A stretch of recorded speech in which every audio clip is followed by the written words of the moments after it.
দেখলাম যে আমাদের অনেক তরুণ বন্ধুরা ব্রিগেডিয়ার সাখাওয়াতকে খুব গালাগাল করছে। উনি একটা কথা বলছেন যে ওখানে বসে প্যাচ লাগাইয়েন না, ওখানে বসে কথা বললেন না শেখ হাসিনাকে নিয়ে। আপনি দল ঠিক করেন, দরকার বাংলাদেশে আসেন, তো বাংলাদেশে আসেন, লিগ্যাল ফেস করেন, আইন ফেস করেন, এখানে থেকে সবকিছু করেন, কিন্তু ওখানে বসে প্যাচ লাগান না।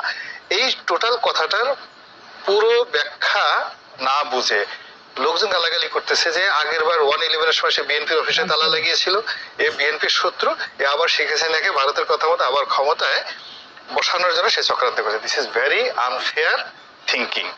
এই সরকারের মধ্যে একমাত্র আসিফ নজরুল আর ওই রেজওয়ানা ছাড়া মানে মিডিয়ার সামনে কথা বলতে অভ্যস্ত ওরকম লোক কিন্তু নেই।